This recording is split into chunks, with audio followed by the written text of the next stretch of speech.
존경하고 사랑하는 우리 구독자 여러분 반갑습니다. 여러분의 천만 라디오 최대장입니다. 이제 마지막 방송이네요. 일단 마지막 방송은 아주 즐겁고 재밌게 해야겠죠. 오늘 딱 보니까 한 12,000보 걸었네. 12,000보. 징그럽게 걸었다. 오늘 보니까 12,000보나 걸었어요. 만보도 이게 은근히 이거 빡세요. 여러분들 진짜 만보.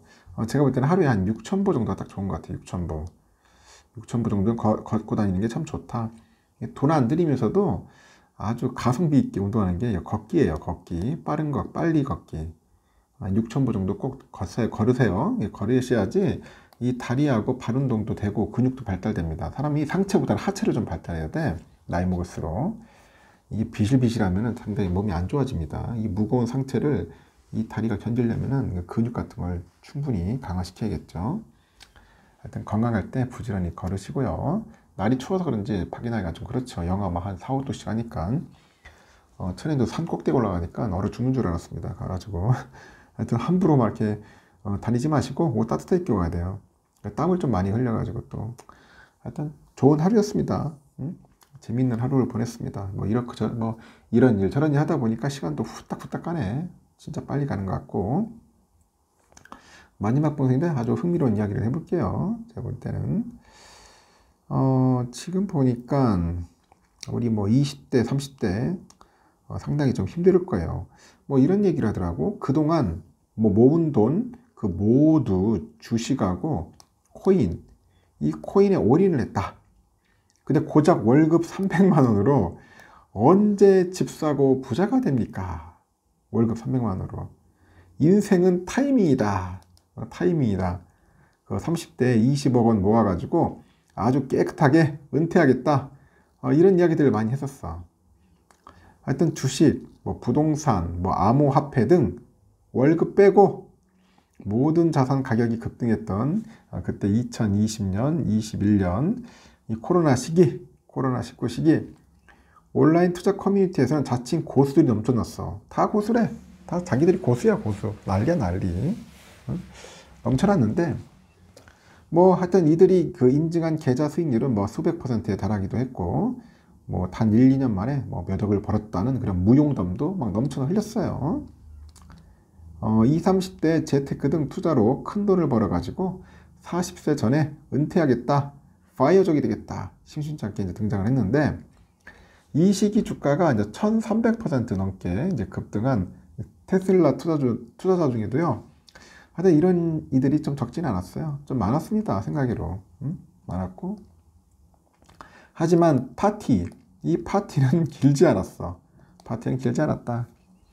22년 금리 인상 시작됩니다. 금리 인상 시작이 돼가지고 곧바로 쓰나미 오는 거야. 쓰나미 하락장이 나옵니다. 쫙 하락장이 와요. 작년 한 해 S&P 500 지수 20%, 나스닥 33% 그냥 떡락을 했잖아. 응? 그 암호화폐 대장 누구야? 이거 비트코인이잖아. 비트코인 60% 넘게 급락을 했어요. 그때 막 8,000달러 가고 난리 쳤는데. 하여튼 테슬라 주가는 무려 70% 가까운 그 역대급 하락을 맞았습니다. 수년간 장기 투자자마저 계좌에 빨간불 들어왔고 일부는 마진콜 위험 때문에 막 부랴부랴 주식 처분하고 난리 쳤어요. 응? 은행저축은 리스크다 이렇게 외친 그 많던 투자 고수들은 어디 갔어 도대체? 다들 도망가고 숨기고 파이어족도 잠시를 감췄습니다. 다 힘들었어. 응? 고수라는 건 내가 볼 땐 끝까지 남아있는 게 고수인데.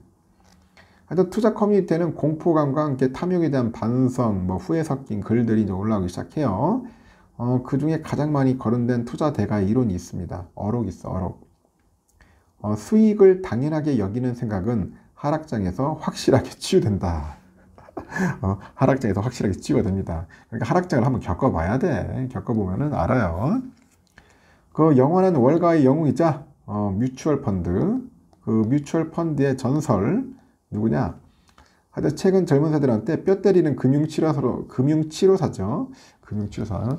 하여튼 멘탈 치료사. 하여튼 더 잘 알려진 투자대가 피터 린치예요. 사진 속의 피터 린치. 이 린치 오빠는 그 피델리티 인베스트먼트에서 1977년부터 1990년까지 한 13년 정도 펀드 매니저로 활약을 했어요. 13년 동안 활약했고, 이 기간 그가 운용한 그 마젤란 펀드가 1800만 달러에서 140억 달러로 777배 성장했습니다. 777. 좋네, 숫자도. 엄청난 성과를 이제 거둬요. 당시 미국 최대 규모의 펀드였습니다.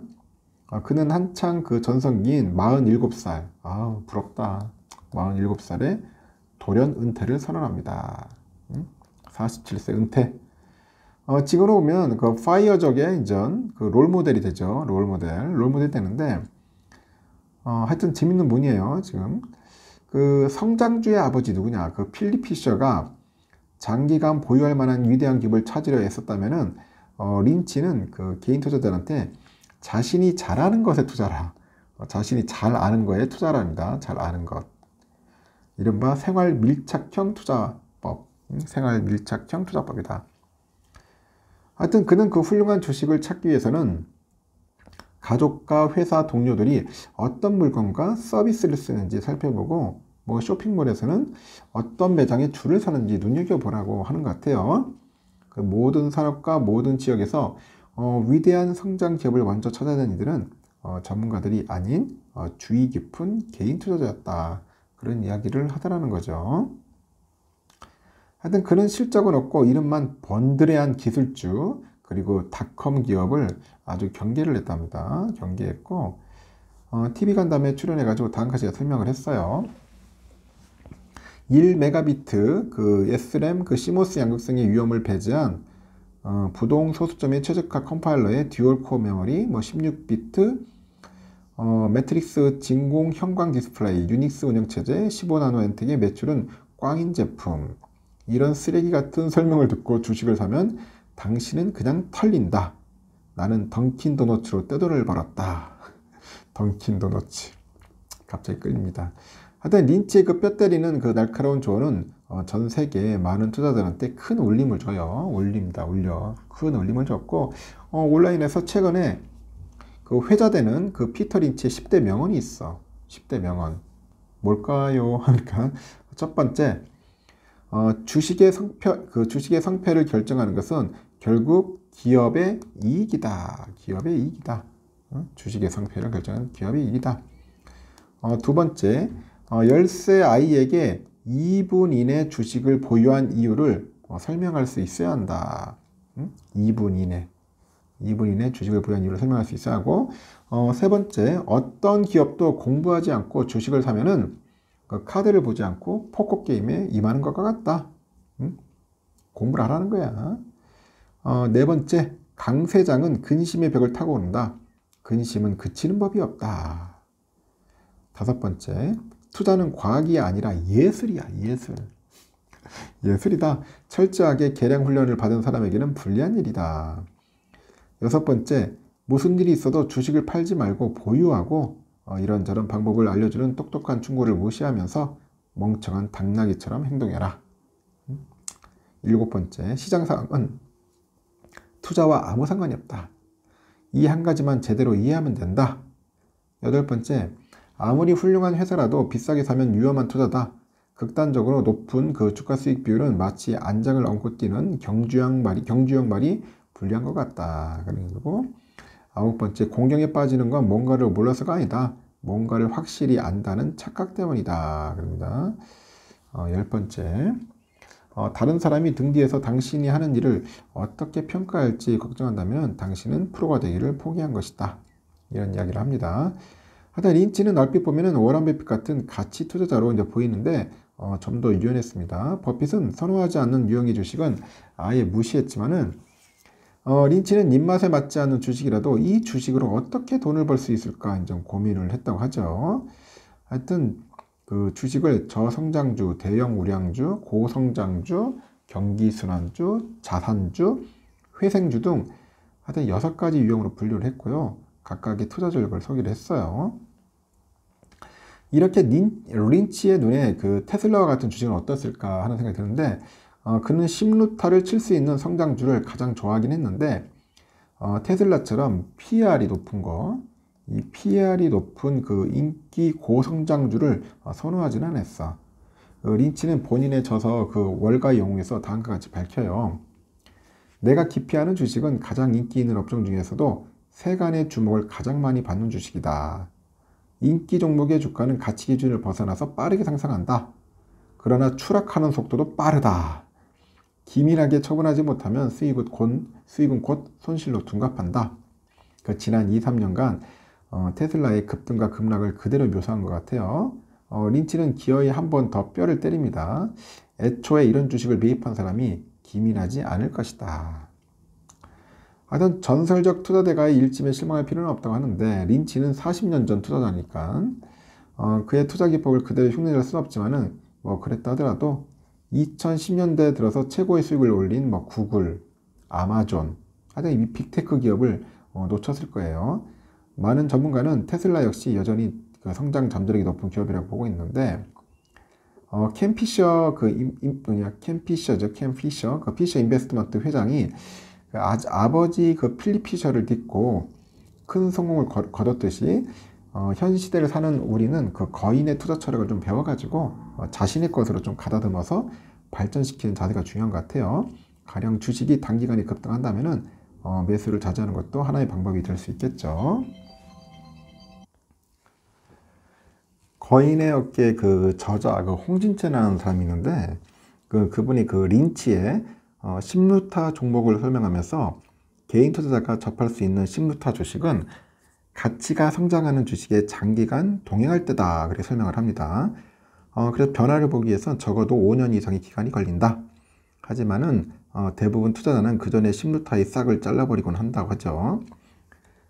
테슬라에 투자하겠다고 마음먹었다면 이 기업이 장기간 그 가치가 성장할 주식인지 먼저 파악할 일이라고 합니다. 사실 린치는 그 누구보다 개인 투자자를 응원하는 말을 아끼지 않았고 그의 조언과 함께 기사를 끝맺고 우리가 일단은 뭐 방송을 이제 마무리할까요? 이제 하여튼 그렇습니다. 하여튼 여러분들 뭐 테슬라 투자든 뭐 삼성전자 투자든 간에 여러분 뛰어난 기업의 주식을 보유하고 있으면은 시간은 당신 편인 거야. 알겠습니까? 시간 당신 편이다. 저는 그렇게 생각을 합니다. 하여튼 뭐 다양한 뭐 내용과 뭐 정보, 기사 이런 소식들을 내가 정리해가지고 여러분들에게 떠들어도 되는데 결론은 뭐냐? 우리는 삼성전자 주주잖아. 그럼 삼성전자 주주, 삼성전자 이런 좋은 주식을 보유가 있으면 우리는 시간은 내 편이야. 여러분 편이야. 끝까지 버텨야 돼. 버텨서 여러분이 원하는 목표까지 가는 겁니다. 그때 가서 성공을 누리라는 거죠. 한번 도전하시고 정 힘들면 여러분 중간에 뭐 조기 졸업해도 괜찮아요. 알겠죠? 한번 도전해 보시고 정 힘들면은 중간에 조기 졸업해도 괜찮다. 저는 그 말씀을 꼭 전하고 싶습니다. 억지로 하지 마세요. 억지로 하면 탈납니다. 병 생겨요. 일로서 마치고요. 편안하게 주무시고 내일 새벽에 뵙도록 하겠습니다.